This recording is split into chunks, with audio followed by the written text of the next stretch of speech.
Hello and welcome. It is 1:20. It is the 20th day of February. I am your grumpy guide to all things gaming. Time for a shameless plug. Support me, Coca-Cola. I need a sponsor, and I will sell out. Lunch. All right, so this is a video response. I recently came across a video by a gentleman named, what is this guy's name? Aaron the Pedantic. And his topic was stop adding challenges artificially to your game. And I put a response in, let the players add their own challenges and be their own worst enemies. I'm old and lazy, so let them do the heavy lifting. To which I got a response from a gentleman named inappropriateperson69. Now that is all well said and interesting. I'd like to see a video on how to do that in detail. Okay, here is my video response to how to do that in detail. How to make players their own worst enemy. And really, it just kind of happens. There's no amount of work you can put into it. The best tip I can give for making DMs make players their own worst enemy is just listen and just pay attention and just take pauses to let the players intake the information and then process it. And I'm going to give 3 examples of how I've experienced this in my personal gaming life, either as a player or as a GM, of how just simply situation and players taking things in a direction where the DM didn't plan, but because the DM was open-minded and because he listened, he just ran with it, and the players ended up being their own worst enemies. And generally, I think we know that players will do way more damage to themselves than you could ever possibly do to them as a DM. I mean, the first and best example, of course, is the grinning demon head in Tomb of Horrors. At the end of the hallways, there's this giant green demon head statue, bas relief, its mouth wide open, and there's a swirling black mass in it. Common sense says that is bad. And yet we know from the history of Tomb of Horrors, time and time again, people have stuck their hands in it, stuck their heads in it, put things in it, tested to see what the black swirling black mass is, and it's a sphere of annihilation, and they've ended up killing themselves, and then they're like, I didn't expect that, and you're like, what did you expect? It's literally called the Tomb of Horrors. It is the open mouth of a demon. It's a swirling black portal. What did you think it was going to lead you to? Candyland? I mean, that's just, you're being your own worst enemy. I didn't tell you to stick your head in the thing. You stuck your head in the thing. So that's the best example. Now here's some perfect examples from my own life of just there was no reason to add artificial challenges because the players made the challenge way more challenging than it was ever attempted to be. Okay, so first example was a game I was running about 4 years ago. And as you know from previous videos, one of my favorite campaigns to run is my mashup version of Storm King's Thunder against the Giants and Giant Slayer. So I was running that. And if you're not familiar with the first part of Giant Slayer, it's basically solving a murder mystery, which, hindsight being 2020, you should probably never try and have players do because they never do it right. Murder mysteries are just not meant to be played in D&D unless it's got a really good group. And it's not that hard of a murder mystery. I mean, it's if you read it, it's like, oh, this is easy to figure out what happened. Literally, literally the adventure tells you who did it and how he did it. If you just use, the clues and common sense. But of course, following the clues and using common sense are things players never do. So they were following the clues, and one of the clues leads you in the first part of Giant Slayer to the half-orc blacksmith. And then if you follow the path of the adventure correctly, you discover the half-orc blacksmith was the girlfriend of the murder victim, and she has some information that will lead you to who killed them if you ask the right questions, present her with the evidence, and just generally pay attention. Common sense, listening to the things. Of course. Now, Here's a situation where the players ended up being their own worst enemy and made the challenge way more difficult than the adventure thought of, or I ever thought they'd go. And now, again, hindsight being 2020, probably the writers of the adventure should have put a but if. So somehow, because they found this clue, their conclusion was the half-orc blacksmith was the murderer. Not that it was the victim's girlfriend. She was the murderer. Don't know how they made that logically. There's nothing in the clue that would lead you to believe that she's the murderer. But because somehow in their brains, the synapses didn't connect right, they made a challenge that was way more challenging than the adventure had planned. Now, I could have tried to prevent it. I could have directed them in the correct way.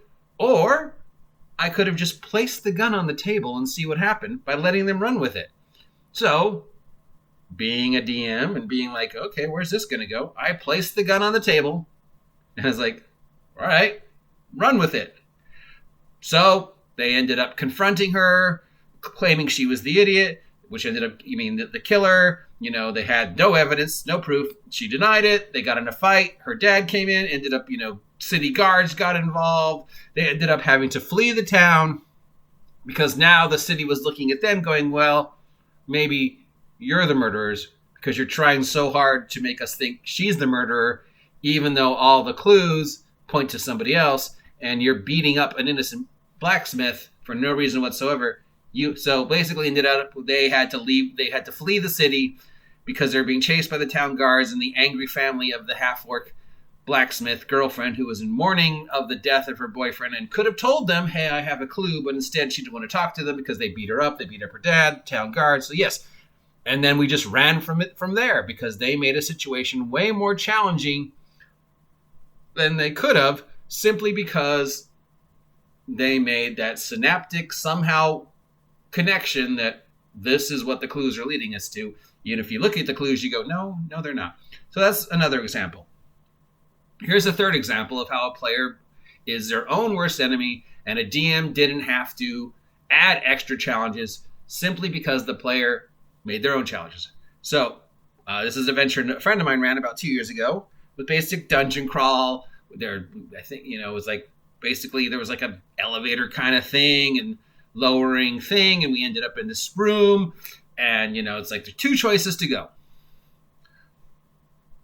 And the DM's making it very clear what direction we should go. And we're all like, yeah, let's go that way. It seems way more logical that that's going to get us out of here. There's fresh air coming from there. I can see light. The detect evil spell is showing that there's nothing there. Everybody's like, let's go that way.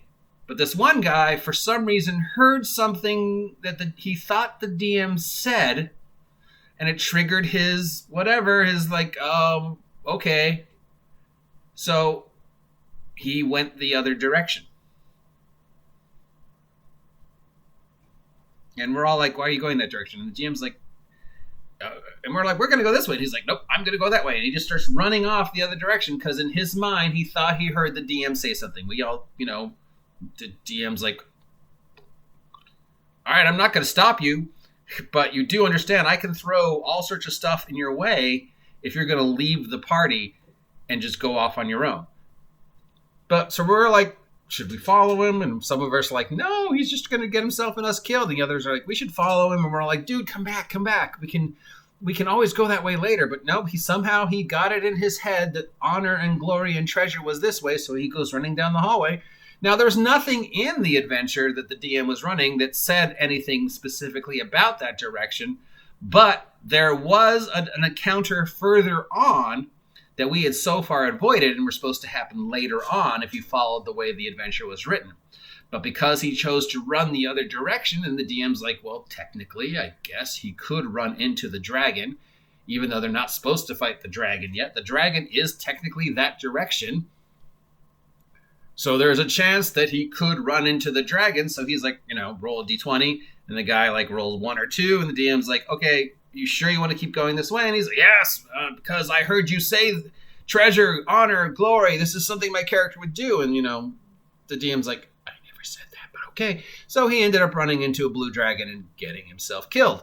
Because, again, he created a challenge for himself that was greater than any challenge the DM had come up with. So there's 3 examples: Tomb of Horrors, the murder mystery, and running into a blue dragon, where the DM didn't have to create artificial challenges, because as anybody who has been running this game long enough knows, players are their own worst enemy.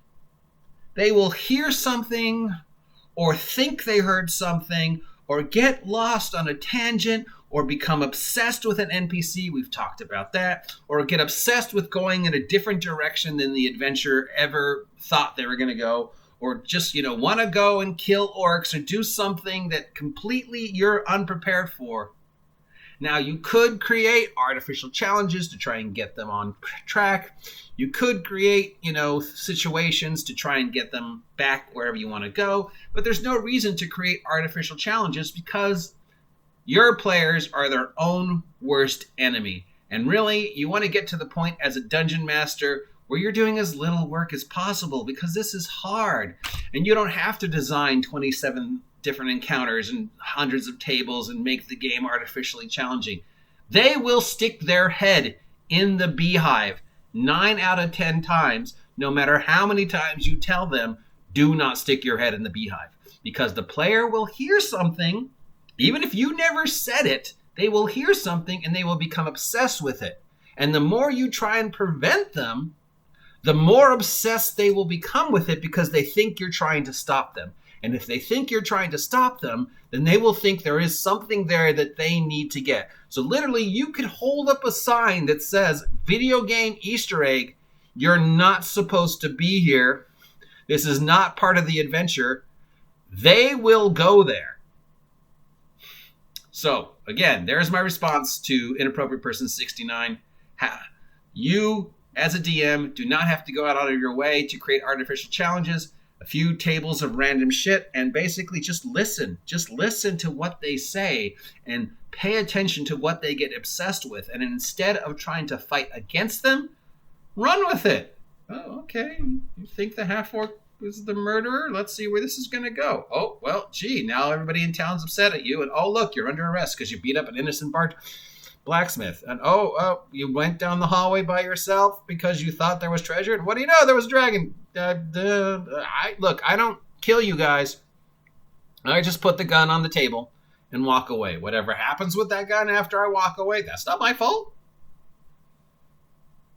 Anyways, there you go. I hope you appreciate this GM tip. I will talk to you later.